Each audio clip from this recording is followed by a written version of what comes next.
Hello, Peculiars. Welcome to our show. I'm very excited about tonight, and I'm pretty sure you are too, because of course we have a lot to talk about in terms of particularly strange activities and exploding teeth and legs falling off and lots of other things. So I'm really excited to be here, and we have a fun show and a crazy quiz. And also we're going to say hello to Davey and then goodbye to Davey. He's abandoning me because he is going off. He's won. He's in a tournament. Everybody say yay. Hey everybody, how's it going? Yes, I have a softball game to play. That's how I bring my weird Star Wars sports. You can see all my bobbleheads over the shoulder. So I've got an athletic endeavor to take on tonight. So I'm here to help Brandy get the show started, and then I'll turn it over. And then I'm going to be on my own. Yeah, this is going to be crazy, you guys. It's just going to be me probably messing stuff up. I did prepare a fun quiz for everybody. So obviously with medical mysteries, we have to dig into some of our current medical mysteries. So there's nothing in pop culture better for medical mysteries than the TV show House. So we're going to play a little game with Thomas called House or Real Life. Stepping away from our multiple choice format to do House or Real Life. This is going to be a lot of fun. I'm super jazzed about this, and thank you, Davey, for not leaving me all alone in Quizland. You haven't left me to my own devices entirely. And we are so excited to bring on, I know I've been watching you guys all along on Facebook talking about Thomas Morris's book. So Thomas, welcome. Thank you for joining us. Hi, thanks very much for having me. Yes, it's so exciting. I feel like we have a couple people saying, you can do it, Brandy, and I'll be all right. But we're really excited, and we have a sense of wonderment, I think, at the sheer scale, at the sheer number of things that you brought to our attention in terms of I just didn't know that many things could go wrong. And I know a lot about medical history. So hooray, Thomas, for being able to shock even my, crusty old museum going soul. I think that it's definitely a good one. I do want to start the show by saying thank you, Thomas, for giving me the inspiration for our cocktail. And also, let's see, I need the cocktail. I magic it out of the universe. Where is this magical cocktail? Thank you, thing. And this cocktail is in honor of your book because, well, let's face it, many things end up where they don't belong in your book. And so I decided to make a cocktail of ingredients that seem like they don't belong. And there's many things that don't make sense. I hope you guys tried to make it. Did you happen to try it, Thomas? No, I'm afraid I haven't got half the ingredients here, so I'm able to. But in honor of it, I did try beer, which I guess is at least one ingredient. I feel like you're right there with us.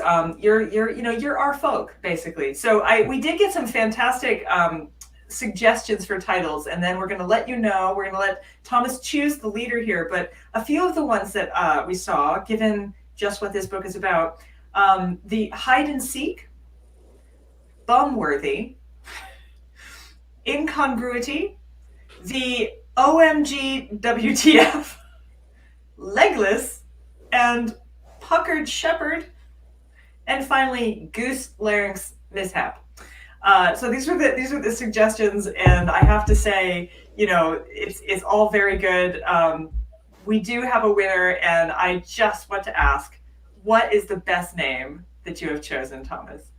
Well, I've gone for one which it's maybe not traditional for cocktail name, but I like a bit of simplicity in a cocktail name, and also I like the idea of trying to hear somebody slur this one after 5 or 6 of them. So I've gone with incongruity.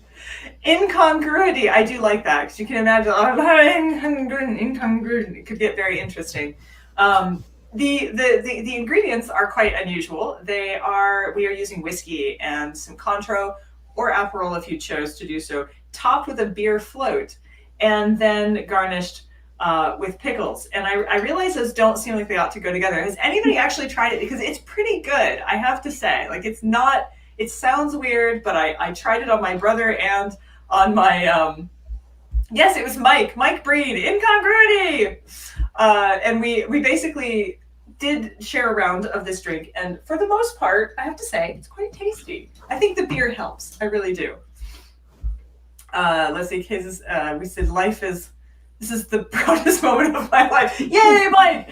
He's won for a cocktail name. And as you know, we get pretty excited about those. So the comments are now open, and I'm excited for you guys to start adding in all of your questions for Thomas, because we have so many things to talk about: the mystery of exploding teeth and other curiosities from the history of medicine. And I think the book and the cocktail might both be described as refreshing and surprisingly pleasant.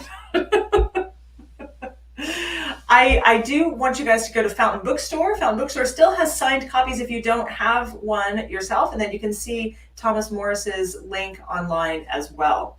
So we are starting to see some questions come in. Liana says, Mike, I knew you were destined for greatness. But Thomas, I'm pretty sure we all had this question in mind as we were reading it.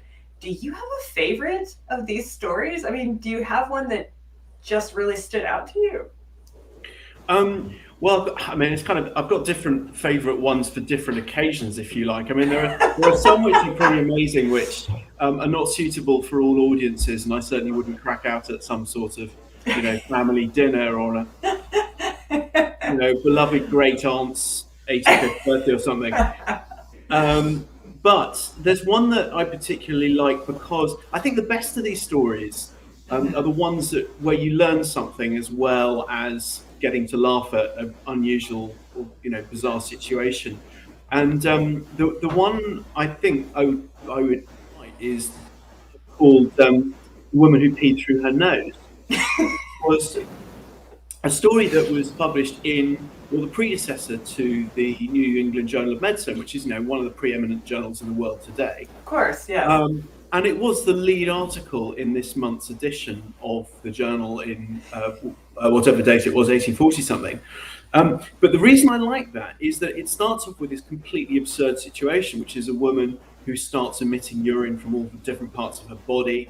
And when you think it can't get any more ridiculous, it gets more ridiculous, and then it gets more ridiculous still. So she starts with urine coming out of her nose and her ears, and then it starts to appear coming from her eyes, and then from her nipples, and you're thinking this can't get any more ridiculous.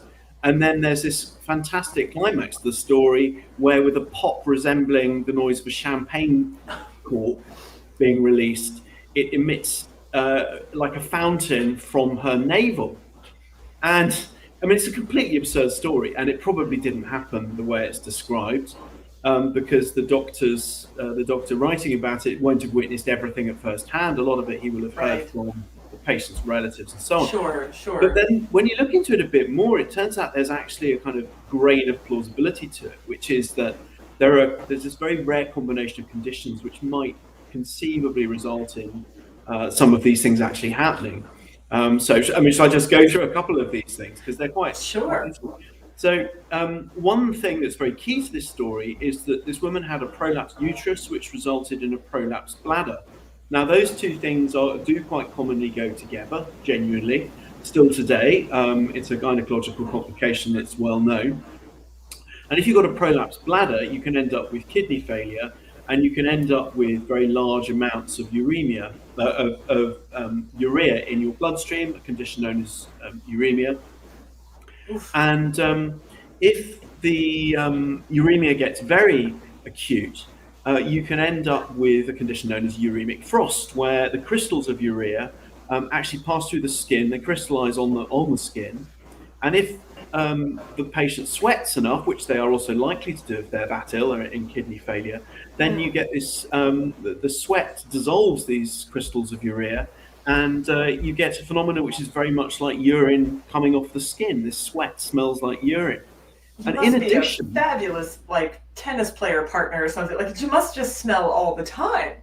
Yeah, well, I mean, you said uremic frost is still a condition that is recognized. It's not seen so much in the developed world today because, of course, there are many interventions that can be done to prevent acute or chronic kidney failure getting to that stage before the uremic frost actually appears. You have all these drug treatments and dialysis and so on can prevent it.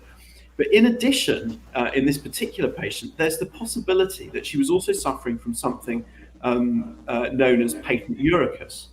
And the uricus is a passage between the bladder and the navel, which exists in the first trimester of pregnancy. Okay. Because that's how the fetus in the first trimester gets rid of its urine. Okay. And in the second trimester, this structure, the uricus, which is a small tube, kind of withers away into a ligament. And in a very few cases, it's possible that the uricus persists until early childhood. It's most often detected when an infant is a few weeks old, and you get these little kind of droplets of urine coming to the surface. That's of what the Leanne skin. meant then. Okay, yeah. Mm-hmm. But it has also been known that the bladder gets very full much later in life, and then sort of releases in one big spurt. So that would provide you with a putative explanation. The little fountain. Yeah. So I was a bit long-winded, but it's kind of worth it, because the more you learn about it, the more interesting it becomes, I think. It's fascinating. I hate to interrupt, but I have to do my engineering job. Thomas, could you try moving a little bit closer to the computer? We're just hearing a little bit of hiss and static on your end, so it sounds better when you're closer to the computer. I can hear it as well. I don't know if it's coming from my end. It might be. Okay. Well, you guys are doing great. I'm saying goodbye, everybody. Are you heading out? Goodbye, everyone. Farewell. Farewell. Good luck. Thank you. So essentially, some of these things were not just bizarre mystery, people making things up, having sort of strange or ridiculous excuses for things, but that they could actually occur. I mean, because some of these are weirdly self-inflicted and strange, but this is something that might have happened to this woman, is what you're saying. Yeah, I mean, I think it's extremely unlikely that it happened as described in the reports. There are lots of tall tales in the medical literature of this era, and one of the interesting things is trying to pick apart why they're tall tales. What if anything in them is true? And there's a whole kind of spectrum of possibility here. I mean, the key point is that at this state, literature was not peer reviewed typically. So doctors were reporting things not just that they had seen with their own eyes, but which they had been told by a patient, by a patient's relatives, sometimes by a colleague, and sometimes by a colleague who'd heard it from the patient's friends and relatives. So you're getting these stories often at a very far removed from reality. Medical telephone. Yeah, so sometimes what the report contains is an exaggerated version of the truth. Mm-hmm. Possibly a patient who's a little over dramatic might exaggerate some of the symptoms, but there might be some truth in actually what they're talking about. Right. In others, you're getting actually a perfectly honest recitation of what was happening in the examples. You were just saying of the objects that have been inserted into packages they're not meant to go into, and there are a few which are just completely, very obviously hoaxes when you look at them from the perspective of 200 years history and knowing what we know now about science that was not known, say, in the 80s. The egg cup was just, because the egg cup is just not a shape that I expect to find anything. Sarah was asking, what's the most ridiculous excuse for the ridiculous excuse, not necessarily the most ridiculous object, for which I feel that the egg cup is certainly a contender, but the most ridiculous excuse that you've come across? There's one involving a firework, but the funny thing about the excuse is the firework is actually a relatively recent one. It was recorded in the 1950s. And it's kind of not funny at all, really, in that the guy eventually admitted that he was trying to put an end to his own life because his wife had left him or something along those lines. But the thing that the kind of humor in that situation is actually the fact that he persistently denied that he'd done anything to himself. It was only when the surgeon actually got him into the theatre and performed a full laparotomy and discovered that there was really quite serious injury to the colon and rectum, that the man finally admitted that he had literally fired a firework up his own rectum. So that's probably one of them. Yeah, I have a little bit of a cringe going on that, and Susan Ballinger was saying the leg jettisoning family was the worst. I have to say that one definitely gave me the greatest cringe. But at least they didn't do that to themselves. This idea that you literally just would... there's a lot of ways to end your life. There are. Firework up the anus just doesn't seem like my first choice. It kind of makes you wonder how he got there.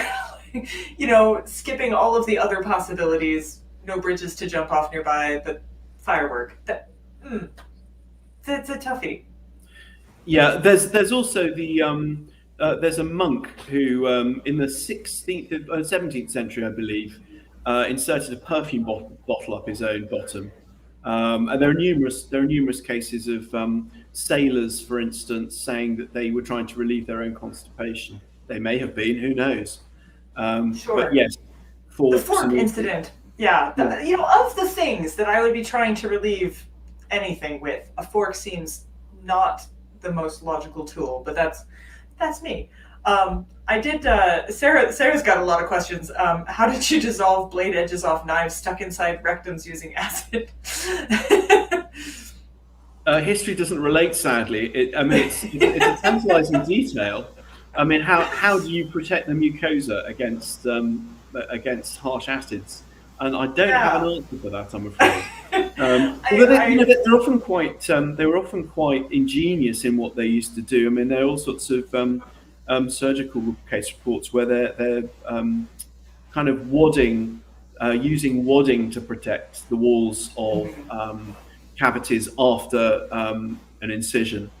Right. So, for instance, if you're using cautery, if you're using heat to stop bleeding or to repair structures, they might use. I'm trying to think off the top of my head, but soft substances, linen, wadding, that sort of thing. So it's possible that's what was going on.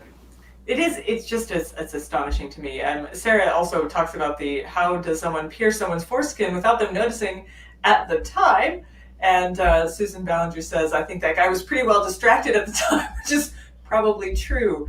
But it's true. There's a lot of things that could go on, and I feel like sometimes when I'm reading it, and I will say this is beautiful. I love the way that you do this. It's like you're just reading us the newspaper, Oh, and also there was this piercing of foreskin thing. Anyway, onward to coffee and breakfast, and it's just there's so much going on. The tone of this book strikes me as being one of its best features. Yeah, it's. I don't know. There's part of me that's kind of doesn't want to do the comedy so much in these stories, so much as the surgical history book. But when I first read them, I mean, there's something really fresh about some of these stories when you come across them for the first time in a journal that might not have been opened for 100 years some of the time. When I was first coming across these stories, I was just taking down volumes of medical observations, inquiries, and a lot of these London surgical journals and things that long ago went extinct. So you do have the sense when you're in a medical library and you're pulling these things down off the shelf that maybe nobody's looked at this volume in 100 years. And then you come across these amazing, colourful stories. And I mean, there's a bit of irreverence kind of goes a long way to helping you understand what's going on as well. It's true. And Kate, who I just saw it and I lost it again, but the process of translating some of the medical terms, you did a really nice job. I actually listened to it on tape, and it was very interesting because they would stop and be like, footnote, which is a little strange. But I thought that was really good. I am a medical historian. I become aware of a lot of these terminologies. Did you have to do a lot of research in depth for this particular book? Did it carry over from other things that you've done? Well, it was kind of it was almost like a side project, a sort of, pastime while I was writing a bigger book about the history of heart surgery. So I was kind of, I mean, I'm not medically trained myself, but I've bbeen steeped in this world for a few years now. I'm married to a doctor, actually, so I've got a handy reference source when she's around. Actually, what I found, particularly I mean, a lot of these stories had their first life on a blog. And what I found when I returned to them, having blogged them some months or years earlier and wanting to turn them into a book, was going through the stories again and really going into more depth about the medical basis of the story. And actually, I learned a lot about the evolution of treatments and about the evolution of disease and epidemiology of a lot of these conditions. So So some of the answers were actually just as fascinating. I think I've seen a couple people talking about that. Just the ergot poisoning, for instance. I had no idea that there was a version of it that caused your legs to fall off, that caused necrosis, and I was astonished. I've studied all sorts of things having to do with ergot, and I didn't know it. Clearly, Sarah was asking the same question. There's many things that, even though I know the background, I didn't know that background. So that must have been, I found that one quite sad as well. And strangely, the family being really in kind of good spirits at the same time, the child drumming with his little stumps. It's just, it's astonishing. Yeah, I have a lot of fun with some of these stories, but actually that one is both, it's sad and it's touching and tragic. But it also sheds light on a really important episode in medical history. And I hope I didn't, belittle the suffering of that family, because it's a really terrible story. What happened? It is. No, it totally is. But I'm just putting up Jennifer's comment here. This is true. So every day at the end of the day, when my partner would come, my partner's I'm married to an engineer, which helps a lot of things. But I'd come home and I would be like, okay, so today, this woman and these pins, or this family and their legs fell off. And he's like, I'm about to have coffee and settle in for the evening. Why are you doing this to me? But one of you, was it you, Jennifer, was saying that they were, unfortunately, her teenage son, someone's teenage son was inflicted with many of these tales. And I have to say, there is a kind of dry humor to it. And I think it's it's true. Case's point, some of the humor comes across as incongruity, strangely enough. Name of our cocktail now, which is, it's more the fact that they occur close together that makes you, it's not humor as in ha ha, it's more like, what, Yeah, and the other thing that kind of struck me about it is that the really idiotic stories are completely timeless. And you can talk to people who work in emergency wards now in ERs today. They've seen it. They've seen it all. They've seen all of these stories and worse, and they can usually trump any story you care to throw at them. I have a book which is a bit of a rarity. It was published privately by a legendary American neurologist of the 1930s, and it's called Neurological Oddities. Okay. And he collected these stories over a 50-year career from all his colleagues. I think he's Californian, and he got many of them illustrated by the leading neurological illustrator of the age. I now want this book. If you look for it, you'll pick it up online. It's not that expensive, but it is quite rare. God. The copies won't come up very regularly. But it's got about 600-700 stories of this nature. Some of them quite short. Some of them are just a paragraph. So anyway, lots of them are, bear comparison with any of the story. The worst stories in my book, I would say. Susan Ballinger suggests we might need a whole chapter soon on livestock deworming, at least here in the United States, where ivermectin's become very popular. I see Leanne says a lot of your examples came from the UK. Would there be another country in the world that would be ripe for researching similar occurrences in this vein or at this time period?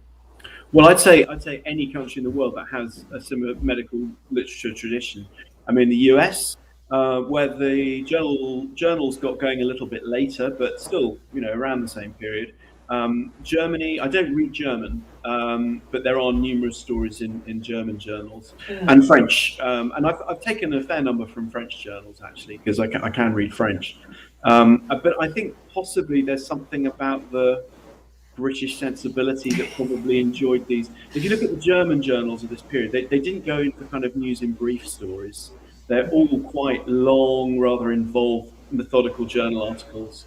The French journals are quite chatty. Right. And the British ones loved a little kind of, here's a funny thing that happened. A funny thing happened on the way to surgery. Yeah. And Chris, there's a certain thing about national characters going on there as well, I think, potentially. Yeah. I think so too. I do still hear a little fluctuation in the mic, but I think it's okay. Hopefully, no one else is having any trouble hearing you.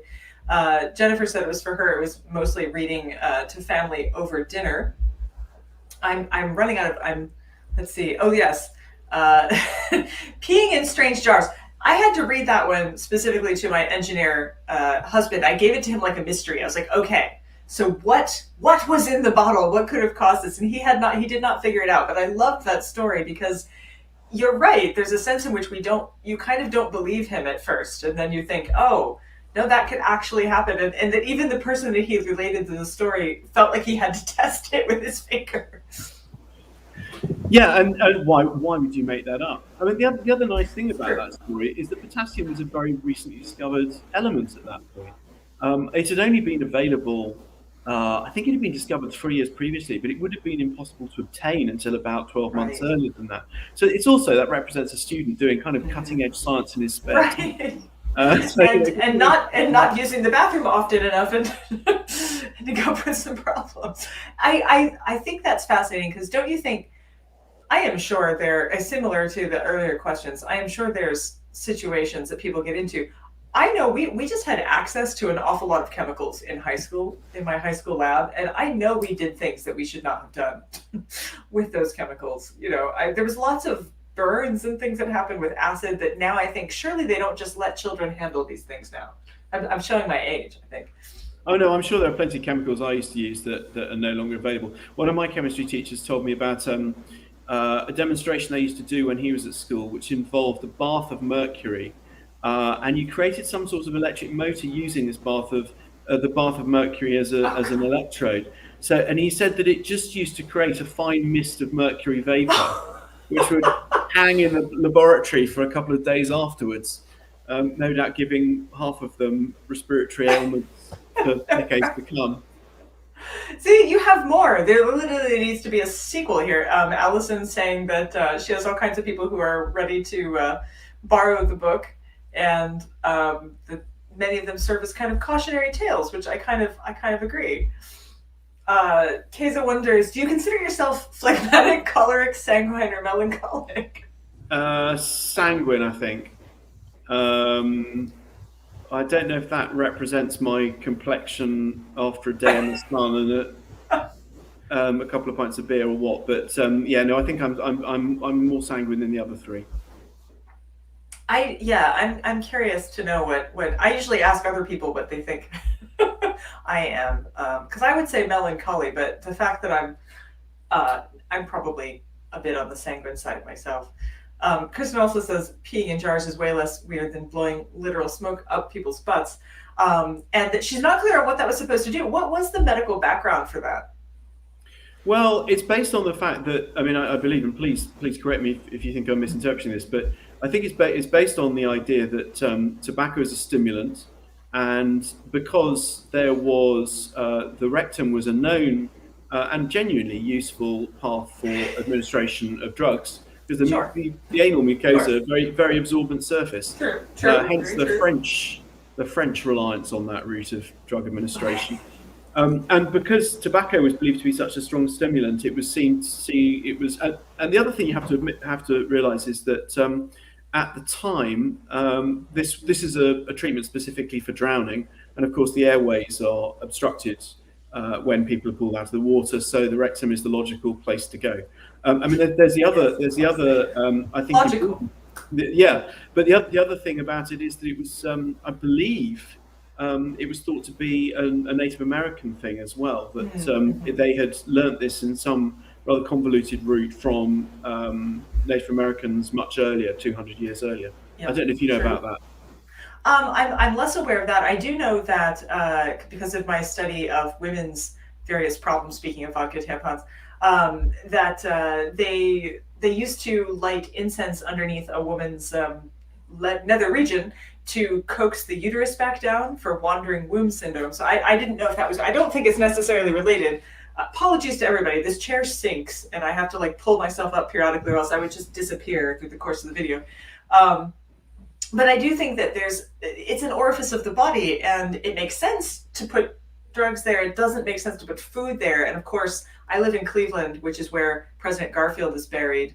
and they tried after he was shot to feed him up the bum.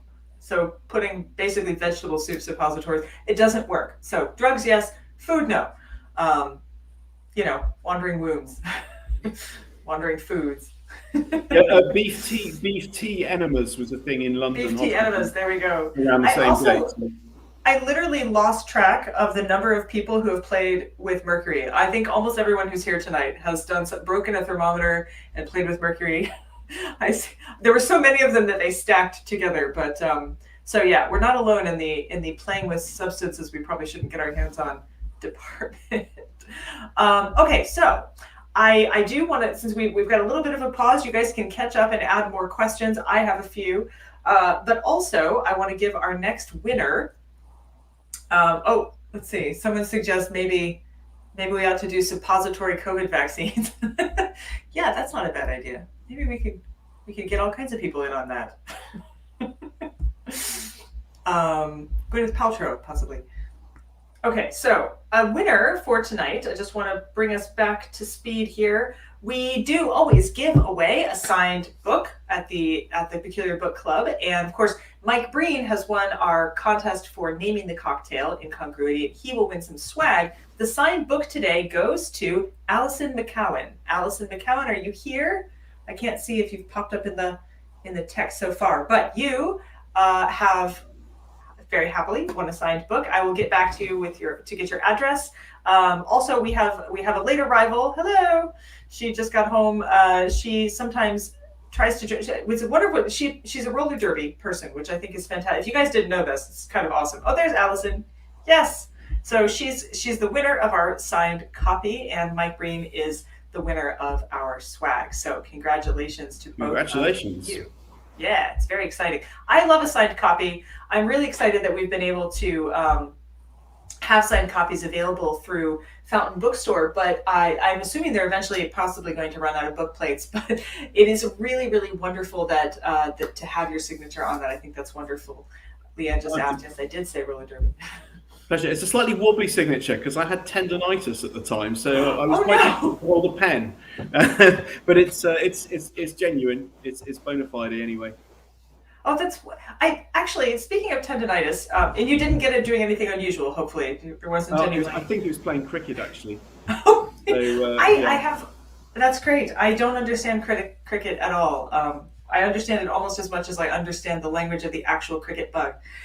But I did see a question pop up in here just a little bit earlier about how did you burn your nose? Oh, wow. I'd forgotten I put that in. That's embarrassing.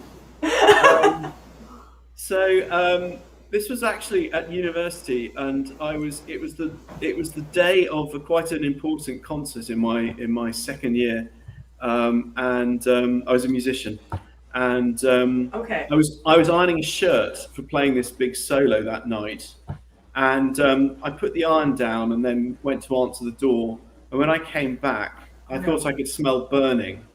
And for some stupid reason, I thought that the best thing to do was pick up the iron and give it a sniff to see if that was what was causing the burning. And I managed to clasp it to the end of my nose. Oh. And I ended up with a scorch mark on the end of my nose, I then had to tell people I'd walked into a wall by mistake because it was less embarrassing than burning my nose with an iron. That's a great story. I actually remember reading that too, and wondering about it. On Twitter, we had a very strange discussion earlier today about ways that we've all injured ourselves that are perhaps somewhat illogical or silly. Just getting in the spirit for this evening. So don't worry, you're among friends here. You're definitely among friends. I don't know that most of the things that I have done are ridiculous that I ought to have been injured doing. I ended up not being injured. So I worry about the karma of that, that someone else has gotten my injury somewhere. Kaisa says she had a friend who actually tried to iron a shirt that they were wearing.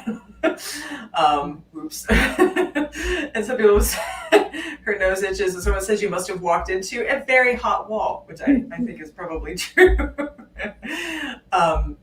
Chloe, yes, it's true. Pretty much all of our peculiar Twitter discussions end up going down that rabbit hole. So because I want to make sure that we have enough time for this, and we're going to come back, guys. Don't worry, we're going to come back for more questions. But I want to make sure we get to this house or reality quiz that Davey has set up for us. So this is where I get to pretend I know what I'm doing without him here. So let's find out if I can pull this off.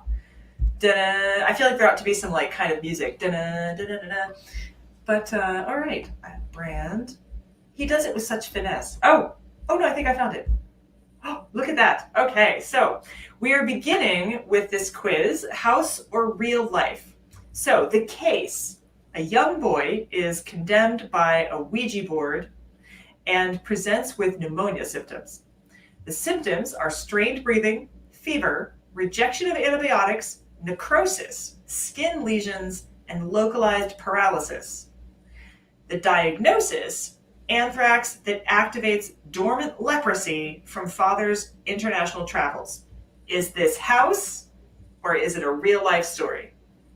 I'm going to give you guys 10 seconds and we'll see what pops up in the comments here.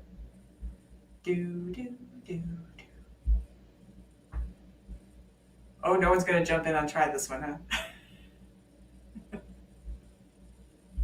Okay, so CL thinks it's house. Anyone else? All right. Well, it's all on you, Thomas. What do you think? House? I think it's house. You think it's house? Okay. I think it's house. Yeah. Yeah. All right. So now I have to go and find the answer.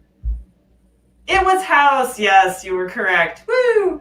Ouija boards and patients with pneumonia symptoms. Very interesting. We got a couple of... I don't know. Someone says I don't remember any house episodes. I can barely find my own house. All right, so next we have house or real life. Case. Woman was sleepless for 10 days and still cannot sleep after being admitted. Symptoms: insomnia, rectal, nasal, and internal bleeding, involuntary rapid eye movements, liver failure. Diagnosis: bubonic plague introduced from fleas on adopted dog. House or real life? House or real life? I only remember lupus. It's never lupus. What do you think, Thomas? Well, I'm a bit divided about this. You see, I think both of these cases are quite classic early house. And I certainly remember one of the early episodes where a woman has persistent insomnia, which then dramatically escalates. So I'm going to go house. House. Okay, so here we go. Morris quiz answer 2. It is house. Yes, so we are remembering correctly. Woo! I feel like we need an audience like applause track for this show. Somebody work on that for me. Poor dog, though. So it says. All right. So does bubonic plague give you insomnia? I'm not sure that I would. Maybe if you feel bad enough, perhaps. Oh, there's Sarah providing us with some applause there. All right. Quiz. This is the third one. Now, I'm going to I have to say, at this point, I sort of feel like it's going to have to be real, right? Case. Woman with small toothaches and headaches, which eventually grow to debilitating stabbing face pain. Symptoms: tooth, head, and neck pain, headaches, fainting from pain, previous root canal and infection. Diagnosis: terminal neuralgia, suicide disease. Did I say that right? Trigeminal. Trigeminal. Wow. Nerve by artery in patient's face. This sounds. Now I'm going to guess that it's real because you knew what this was all about. What do you think? What do you think, folks? Real or house?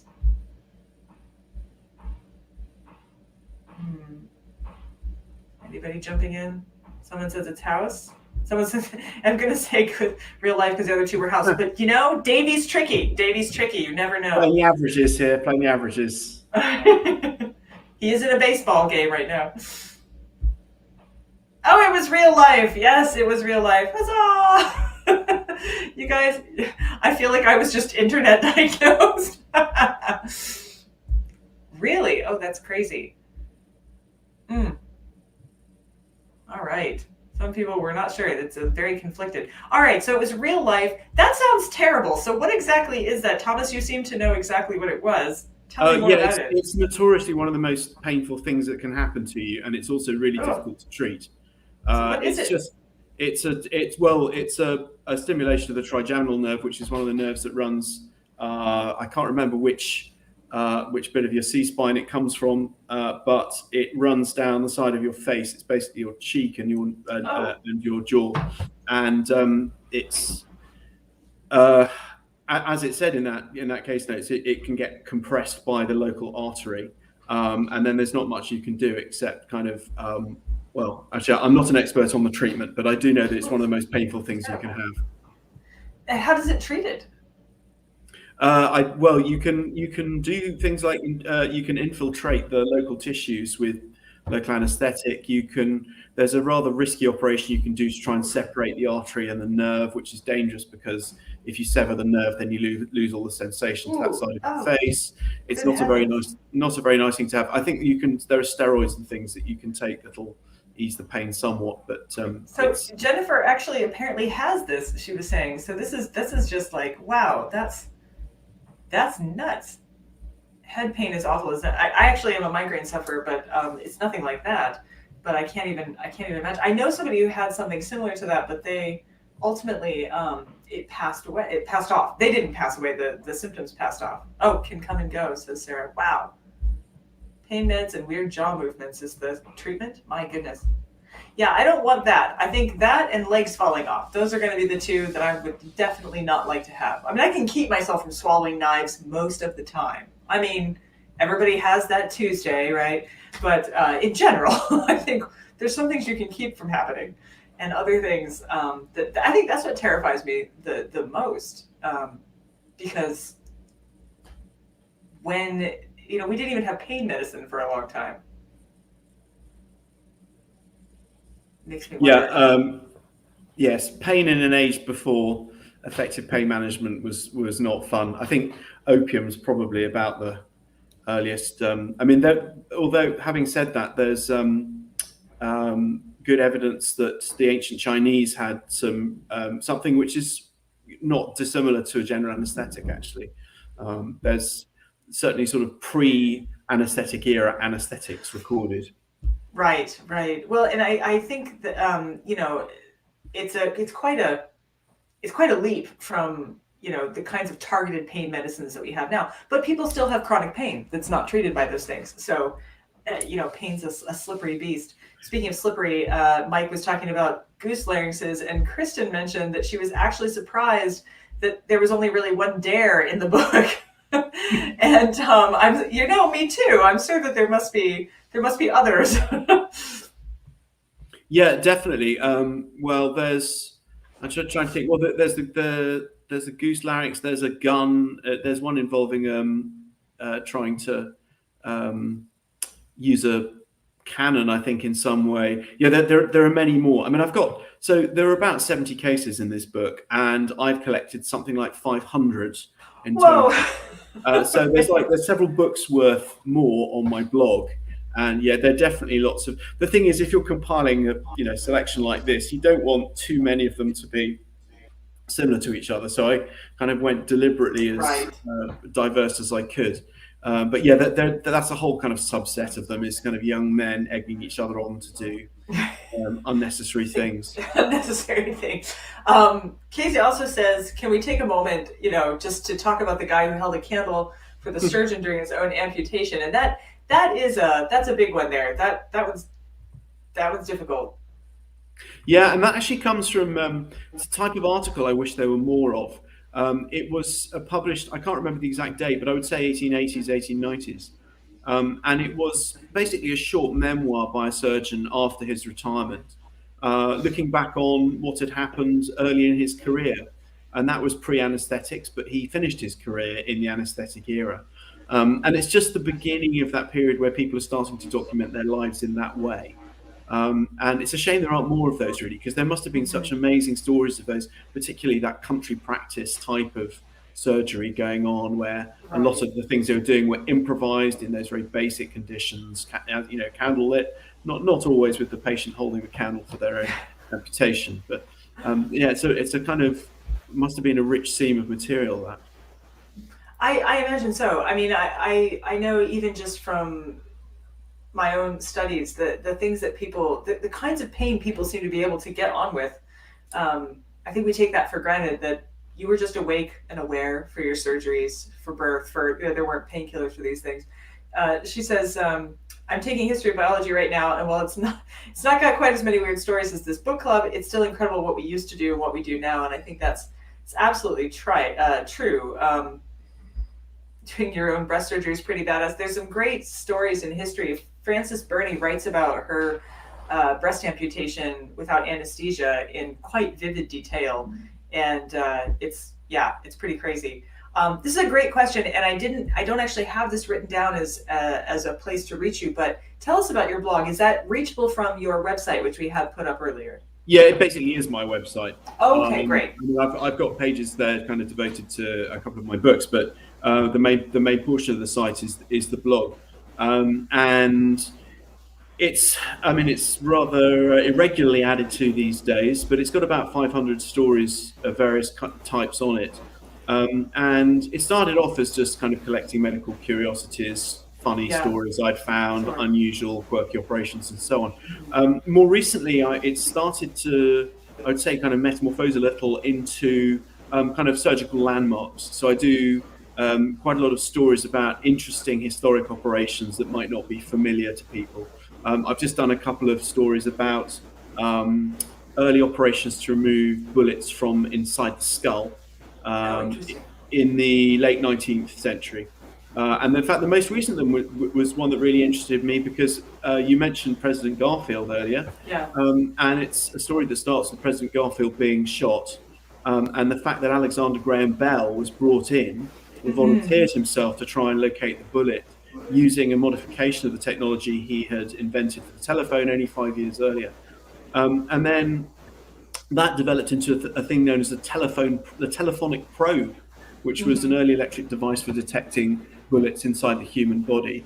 And in 1896, the first ever operation to remove a bullet from inside the skull using radiographic guidance, the first image guided removal of a bullet from inside the skull, took place less than a year after the discovery of X-rays by Wilhelm Röntgen. Yeah, I love the X-ray story. Oh, the X-ray stuff is just the way it flew around the globe, and you guys will actually get to hear a little bit more about that when we have Lucy Santos on later on.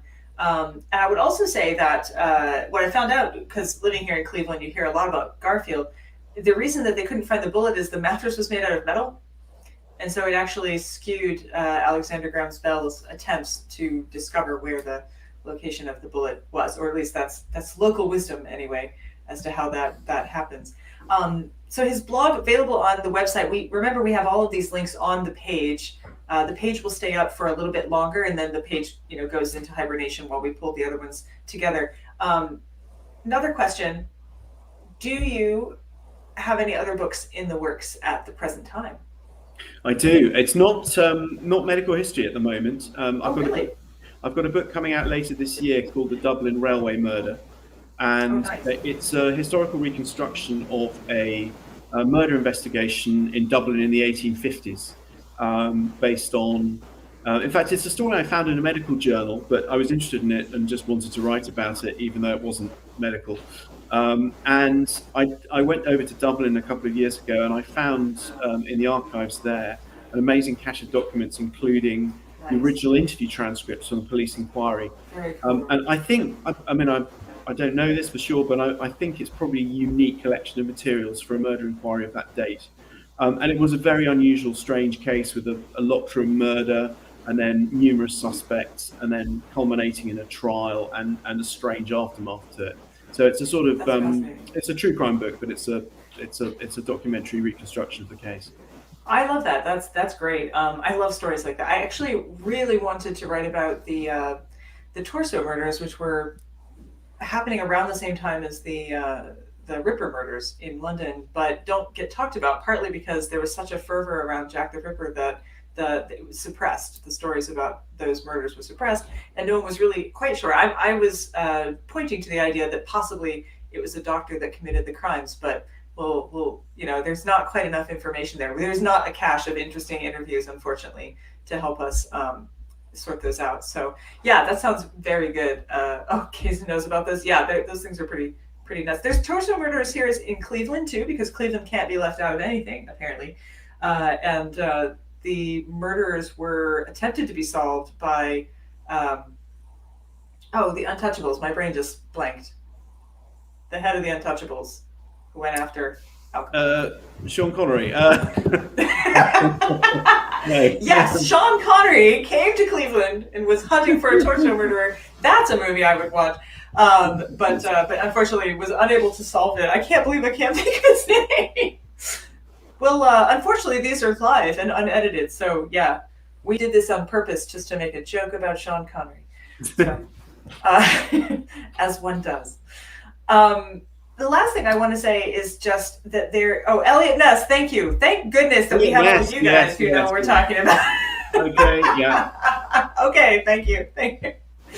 Yeah, the authors we didn't know, but they did. As an author myself, of course, I'm also writing about a lot of things I just did a head transplant book. Obviously, that's a surgery a lot of people don't know ever transpired. And I find that it's really easy to get swept away with a story and then not end up with the right archival material. So it's really interesting and exciting to hear about your find, because I think that's the golden key, isn't it?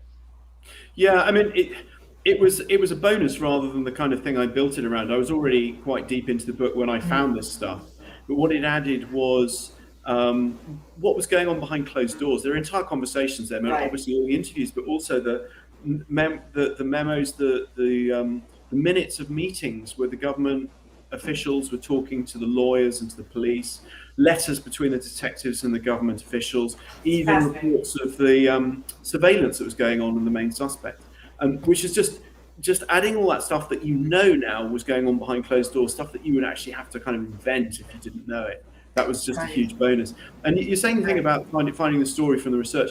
And actually, one of the pleasures I find about writing one of these stories is not so much obviously the main drive of the story is really important, but I also really enjoy the little byways and the little, asides that you find when you do research properly.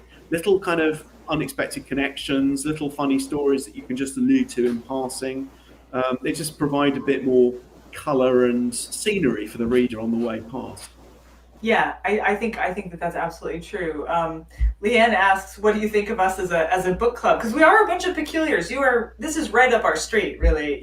We enjoy choosing authors like yourself because this is the kind of stuff that I think is really meaty and interesting, and doesn't always do the rounds in the way. There's lots of fiction book clubs, but not a lot of nonfiction ones.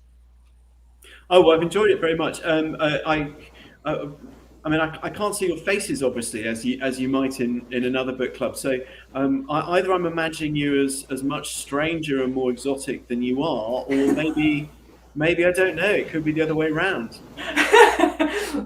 We're a peculiar set. We occasionally we've had a couple of tried to do some FaceTime. Facebook makes it very difficult. And we can't get them all on here because there's too many of us, but it's a really good group, and I enjoy talking to all of them every single time. Twice a month I get to see them. Picture the Addams Family, as Susan says. That's probably right. I actually originally started this saying, "Why is there no book club?" Why is there no book club for Oprah Book Club, but for Morticia Addams, is kind of how we got off the ground in the first place.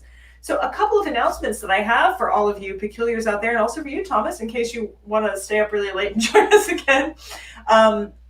We have some fun things coming up. So don't forget, September 23rd, we have Judy Melanik and TJ Mitchell, and they are going to be talking about working stiff, but not just that. They're also going to be talking about their career writing mystery thrillers. And so there's this wonderful crossover to be had there between the work that they're doing in nonfiction and forensic pathology and the books that have come from that in fiction. So that's going to be really exciting. That's our last September event. Then in October, I'm excited because it's basically Halloween from September 1st at my house. This should not surprise any of you. So we have been making really weird little videos because we have Catherine Harkup coming up, as our first October date, and she's going to be talking about making the monster, the science behind Mary Shelley's Frankenstein. And we got Mark to do, you guys have seen his head and his hands occasionally on the show. He's going to be in those videos, so please look forward to that. They're super corny. You're going to love it. The other thing I would say is the Halloween show is coming up, and that is we're going to be doing my book, and Frank Spotnitz, the writer and producer of X-Files, is going to be on the show. I'm going to need all of you to send me questions for Frank Spotnitz in advance. We have to do this one a little bit differently, and I won't be able to pop them up the way we normally do. So Halloween show, October 28th, we'll be reading my book about head transplants and the Pope and monkeys and two-headed dogs and my trip to Moscow. And we'll also be getting to talk to the X-Files producer, Frank Spotnitz, who based the second X-Files movie in part on the doctor that I write about in the book. And so he's a lot of fun. He's a really nice guy. So you'll be sending those in advance. I'll be sending out an email requesting those questions. It's going to be a longer show, so it's going to be an hour and a half. Charming Disaster is going to be on to perform some songs for us, appropriately themed. We're doing all kinds of weird giveaways. I found a place that sells chocolate brains, not real brains. And we're going to be doing a lot of swag. It's going to be a huge party. I expect all of you to dress up because I'm going to dress up. I don't know if you noticed, but new trailer for The Matrix dropped, and I feel like I might be getting that Trinity vibe. So please make sure that you guys stay tuned for that, and don't forget to sign up. And make sure you tell your friends. It's going to be super fun. A longer show, oh darn. Yeah, I think we all have a million questions for that too. So that's just upcoming news and events and notes. And I am so excited that all of you could be here to talk to Thomas. Thomas, you were wonderful. It's really late in the UK, and I am so excited that you were here with us and so lively, because I think I'd have been like, at midnight my own time. So you were fantastic. But thank you. So maybe not that. Yeah, I realize cocktails and the late night is not always the best one. So we have had fun. It is great, and thank you to all of you. I'm so glad all of you could be here, of course, to join us. Where if you're weird, you are family.